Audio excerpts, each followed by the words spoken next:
Luc s'est retrouvé sans abri à la suite d'une série d'événements malheureux et d'une dépression mentale, mais il a trouvé un jour une maison abandonnée. D'autres sans-abri ont essayé d'utiliser la maison, mais Luc les a chassés et a fini par effrayer les enfants du quartier. Cependant, un petit garçon a fait quelque chose de choquant. Luc n'a pas toujours vécu dans la rue. Diplômé d'une université californienne, il rêvait de devenir un jour enseignant. Mais son monde a basculé lorsqu'il a surpris sa petite amie en train de le tromper. Il a ensuite découvert qu'elle avait volé tout l'argent de leur compte et s'était enfuie. La police n'a pas réussi à la retrouver et il a fini par être mis à la porte de son appartement. Sa voiture a été saisie et sa santé mentale s'est dégradée.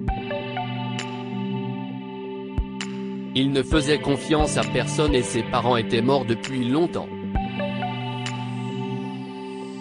Il s'est retrouvé seul au monde et a fini par vivre dans la rue. Luc n'était pas la personne la plus agréable qui soit et il faisait fuir tous ceux qu'il rencontrait pendant cette période difficile. Les autres sans-abri le craignaient presque à cause de son attitude et gardaient leur distance. Heureusement, les choses ont changé des années plus tard lorsqu'il a découvert une maison abandonnée en bordure d'un quartier agréable. Il a commencé à y vivre et espérait trouver un emploi maintenant qu'il avait une adresse, même si ce n'était pas la sienne. Il était temps de changer de vie et de réintégrer la société. Mais son attitude n'est toujours pas la meilleure. Il n'aimait personne et chassait tous les enfants du quartier qui essayaient de jouer dans la cour. Certains d'entre eux ont même commencé à lui faire des farces, ce qui le faisait crier encore plus fort. Ils ont fini par s'arrêter, et Luc s'en est réjoui.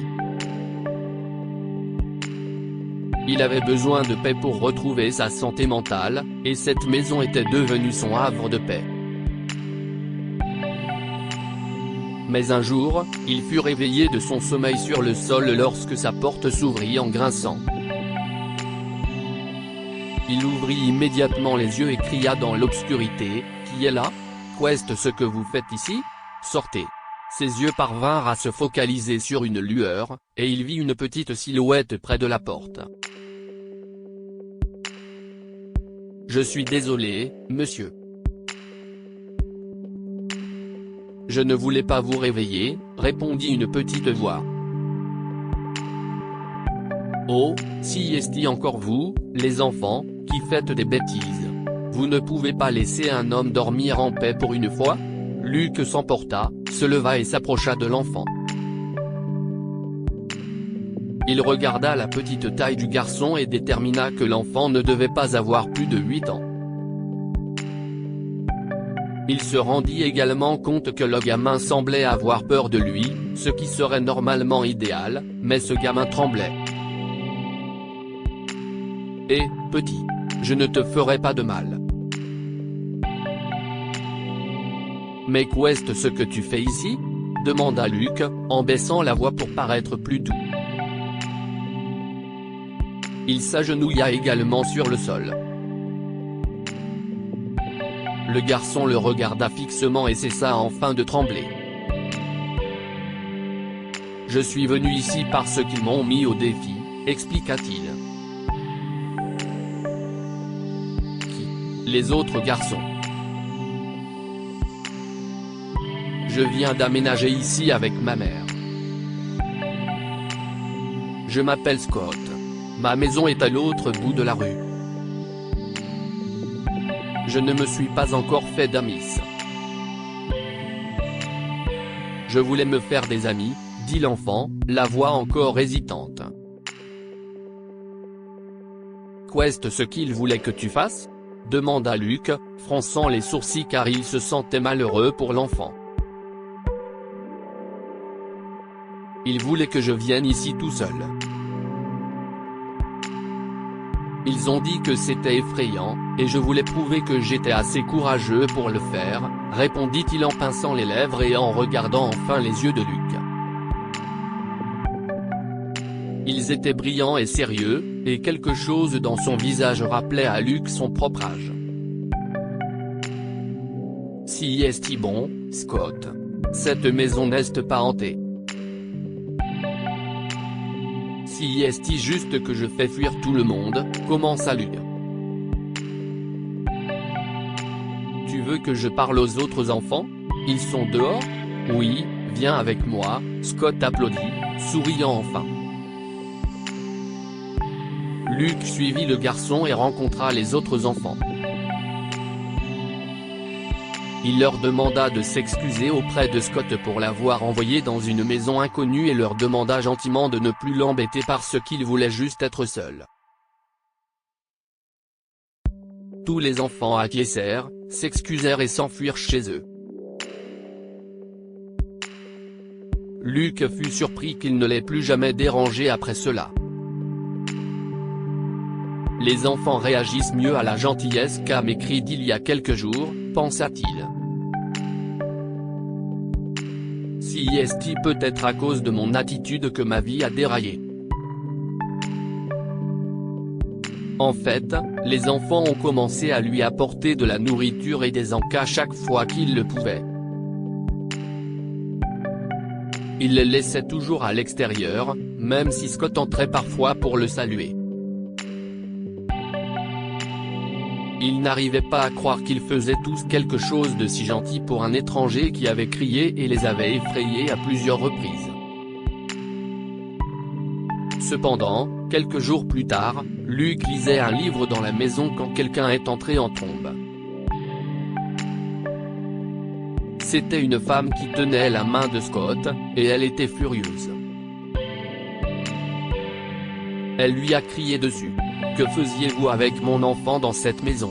Je vais appeler la police. »« Non, maman, » se plaint le garçon. « Madame, je n'ai rien fait. Les enfants d'ici m'apportent des collations de temps en temps. » Scott a juste été assez courageux pour venir me parler, commença Luc, espérant que sa mauvaise attitude ne ressortait pas, et il continua à expliquer sa situation à la femme en colère. Elle a fini par se calmer et s'est présentée sous le nom de Cindy. Je n'appellerai pas la police, mais d'autres pourraient le faire s'ils se rendent compte qu'il y a quelqu'un dans cette maison. Vous devez trouver un autre endroit où vivre avant cela. Je sais. Je m'efforce de trouver un emploi, dit-il, et Cindy acquiesça. Les jours suivants, elle a accompagné Scott pour apporter le dîner à Luc tous les soirs. Ils lui ont appris à faire à nouveau confiance aux gens. Elle lui a également acheté des vêtements à la friperie locale pour les entretiens d'embauche. Son mari l'a aidé à se laver. Si est ainsi que Luc a fini par décrocher un emploi de plongeur dans un restaurant. Finalement, il a pu louer une petite chambre à une vieille dame du même quartier et il a commencé à passer des entretiens pour des postes d'enseignant suppléant. L'Hiroshun orphelin trouve un sac à dos abîmé dans une maison abandonnée et apprend qu'il appartient à sa mère disparue à 41 ans, un pauvre homme apprend qu'il a une sœur âgée de 6 ans, à 55 ans, elle le rend millionnaire. Un garçon se perd lors d'une sortie scolaire, sa mère reçoit un appel de lui peu après, je suis dans une cave sombre. Il en a décroché un grâce à la recommandation de Cindy à l'école et Scott est devenu l'un de ses élèves. Des années plus tard, il a obtenu un poste permanent et a acheté la vieille maison abandonnée à la banque. Il l'a remise en état avec l'aide de Cindy et de son mari. Cela a pris du temps, mais Luc a réussi à arranger sa vie, et il a toujours été reconnaissant envers les quelques personnes qui ont essayé de l'aider malgré son attitude. Il n'a plus jamais été méchant ou impoli avec qui que ce soit. Que pouvons-nous apprendre de cette histoire? Ne laissez pas la trahison ruiner votre vie. La vie de Luc a basculé parce qu'il s'est laissé emporter par ses émotions lorsque sa petite amie l'a trompé. Heureusement, il a arrangé les choses des années plus tard. Il est important d'être ouvert à faire confiance aux gens. Tout le monde n'est pas terrible comme l'ancienne petite amie de Luc, et nous devons apprendre à faire confiance à nouveau après une trahison. Partagez cette histoire avec vos amis. Elle pourrait bien illuminer leur journée et les inspirer. Si vous avez aimé cette histoire, vous aimerez peut-être celle d'un homme qui trouve une voiture abandonnée au milieu de la forêt avec la poupée de sa fille à l'intérieur. Abonnez-vous à Mon Mama sur Google News. Partagez.